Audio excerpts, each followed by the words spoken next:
Hi Skinnies, Nick here. Hi Skinnies, Mezzy.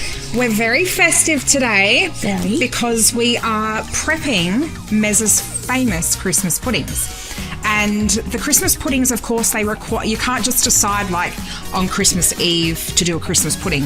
You have to prep your fruit. And so we thought we would go live with the annual prepping of the fruit and show you exactly how we do it and why we do it this way, and also just different things that we thought we would cover, like how to make it alcohol free.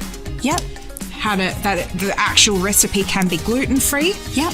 The fact that we make our own fruit mix, because peel in fruit puddings is disgusting. Yeah, it's not pleasant. But if you like fruit peel, of course, you can add fruit peel. That's the joy of doing this all by yourselves from scratch. Now, of course, when Mezzy makes me my Christmas puddings every year, she does extra glacé cherries for me in the pudding. Yes. So that's the beauty of having your own control. And another thing is choice of what alcohol to use. So the recipe calls for brandy, but I like mine with whiskey, so we do it with Jamo. We do. Jameson. And sometimes I do an Overeem. Oh, yeah, and if we're feeling fancy, we'll do it with Overeem. Fancy whiskey. So basically, we've weighed out all the fruit over here. So we'll start off with the sultanas, which is one there. These ones? Yeah. I love sultanas. Chuck them in. So you want to get a big, really big, a large kind of Tupperware container like this. Yeah.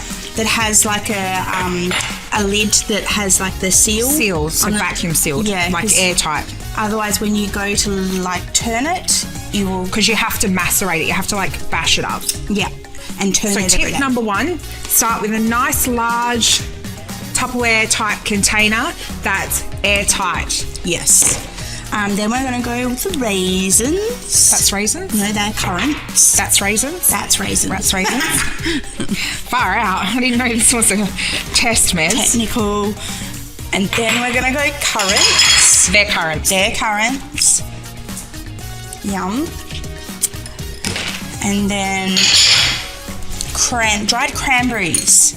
So the thing with this pudding recipe is it's very forgiving.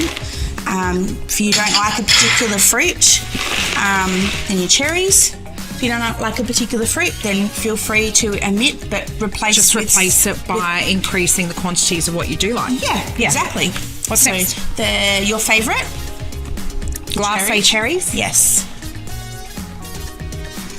And of course, this really is the unhealthy part of this in terms of like the fruit that's going into it. So you can omit the glacé cherries as well, but I wouldn't double them.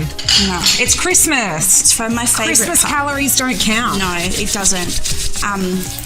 The dates and the cherries are my favourite part. What kind of dates are these, Mezzy? They're pitted, just dry. Medjool dates? Yeah. It doesn't even have no, they're not medjool. No, it just... These are just normal dried dates? Normal dried dates. And she's cut them up into little bits. Yeah. So the dates and the prunes are the one thing, and your cherries are the one thing you have to chop up roughly. And when I say roughly, like really rough, it doesn't really matter. Once it's in the pudding, it's not going to make a difference. So... Right, so these are our prunes. Pitted. And make sure you pick up the bag of pitted prunes, because I have... unfortunately not picked up the pitted prunes and had to painstakingly sit there and pull out the each one because they're not cheap. What's next? Then we're going to go pre-grated apple that we've cored and peeled. And we've peeled this in the Thermomix peeler, haven't we? Well, I didn't, but I could have. Just say you did. Okay, I did. It looks like you did. What kind of apple did you use? So Granny Smith, the green apple. Yep. But to be honest, you could use any apple. Okay, cool. Yep. And what's next? And some pre-grated lemon zest. Micro-planed lemon zest. Yeah, just one lemon. Unless you've got one of those giant lemons, just use half of it. Now, this recipe is available for free on skinnymixers.com.au, but we've included the link in the post. So you don't need a cookbook to cook this one. No. You don't even need a Thermomix. No, you do not. Now, do I stir it all up? I would. This is just because I save on time. I just add the alcohol, or if you wanted, you could do orange juice. So if you can't have alcohol for whatever reason, And then you serve it. you would substitute the same quantity Yes. of spirits with Orange juice. I would do pulp-free orange juice. Yeah. But the thing with the orange juice is Oh my God, this smells so good. I would keep it in the fridge, and I would only do it for a day, tops 2 days. And I would only make your pudding like within a day or two of when you actually need it, because it doesn't have a very long shelf life. Yes, so Because- unlike using the alcohol, which is a natural preservative, Yes. And it makes it shelf-stable for years, if you substitute the alcohol for orange juice, you need to just make it within a day or two of when you want to serve it.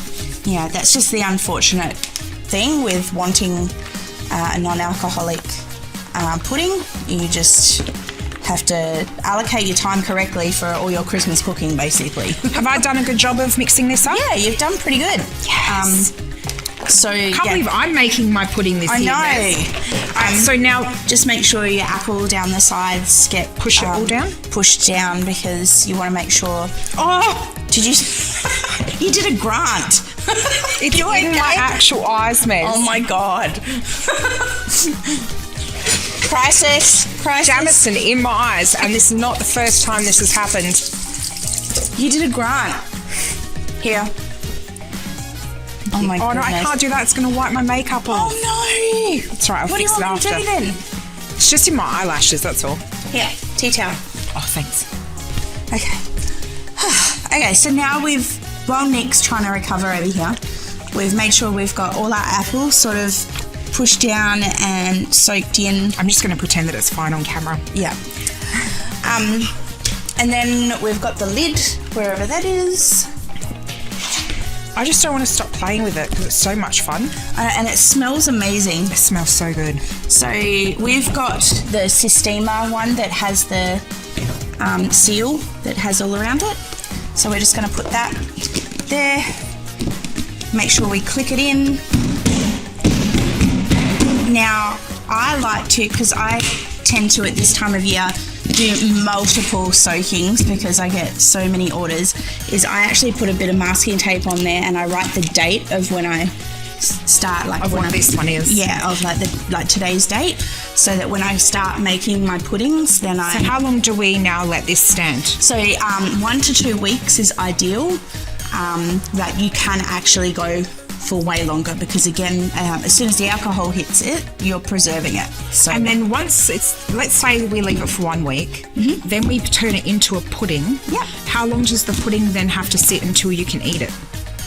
you can eat it as soon as it's cooked. But ideally, I don't know, I would let it sit until it's cooled and then reheat as you need. so how many weeks until Christmas?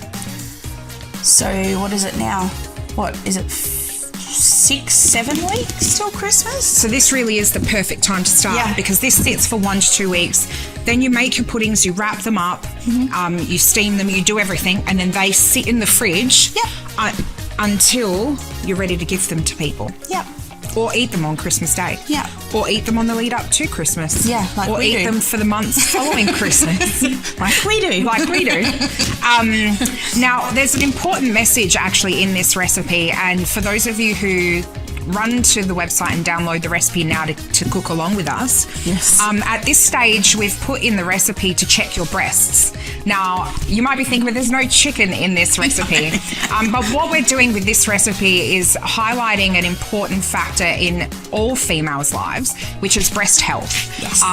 Because we released this recipe last year as a fundraiser for Mezzie's best friend who passed away from breast cancer.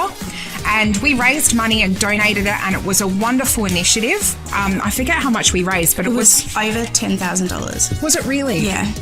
Over $10,000 we raised releasing this recipe for free, just asking for a small donation towards the Breast Cancer Association, wasn't it? Yeah. And it was literally like, okay, here's a free pudding recipe for you, but, you know, in recognition of giving you the free recipe, just donate to breast cancer. And, like, that's something we will always, I think, ring true at this time of year, just so Sunny's memory, you know, is always living, and always reminding people to always check. So we're now going to do a live breast exam. Negative. We are not. This is not that kind of channel. But what we do want to say, though, is if you haven't done a breast exam in a while, now is the perfect reminder from us. Yeah. Please check your breasts. Men as well. It's not just women who need to make sure that they've got healthy tissue. Just keep an eye on your anatomy, guys. Make sure you know that you do feel things, and the more regularly that you feel things, the earlier you're going to notice a change in your breasts. Correct. And you can get onto it early, which is so critical. No matter how much funding that goes into breast cancer and how much research and things that we now know about it, there's still women dying of breast cancer. Yeah. And so it's still something that's incredibly important for our community to be aware of and to make sure that you keep on top of. So do your breast checks. If you're over the age of 40, get your mammograms. Yeah. 40 or 50? I think it's 50, because I got a letter in there. If you're over 50, get your mammograms. If you notice any changes in your breasts, like, you know, discharge or lumps that weren't there nipples before, are changing, or when you raise your arm, if they look dimpled or anything like that. Or just because sometimes it can present with nothing. Or itchy as well. Yeah. It's just a bit of an itchiness. It's so important to get on top of it. Prioritise your health, ladies. So many of women are guilty out there of prioritising their children's and their husband's health and neglecting their own. Yeah. She's guilty of it. Yeah, I'm so guilty And I nag of it. her about it all the time. Prioritise yourself. Keep yourselves healthy. Keep yourselves alive. And in memory of Sunny, we have Sunny Bunny. Beautiful Christmas pudding recipe that's available for free to the entire community. We have a gluten-free variation, which actually is better than the normal gluten version. 100%. We all, hands down, prefer the gluten-free version. So give it a go this Christmas, Skinnies. We're going to be cooking each step live with you so you can see just how easy it is. And I would love to see more people cooking this recipe this year. So many people did it last year. I know, they did. And this one batch will actually make, I think it's like 10 mini ones, and you can get the little pudding bases ready from like Kitchen Warehouse or Mini Max or the Mix Shop or any of those. Or it'll make 2 medium ones. Yeah, 2 big ones. Speaking of breasts. And then all you mix size I know, 2 mix size ones, not 2 mez ones. So all you have to do from here on in for the next week to 2 weeks is just turn her over every day. Give her a bit of a roll. It's kind of fun. Yeah. And just keep her in a cool, dark place. It doesn't have to be in the fridge, but I know those in humid climates prefer, which is fine. You can do that. But yeah. And then just tap the lid down. It's fun. Yeah. Tap the lid down so any of the fruit that's stuck on the lid gets pushed down to the bottom. Yep.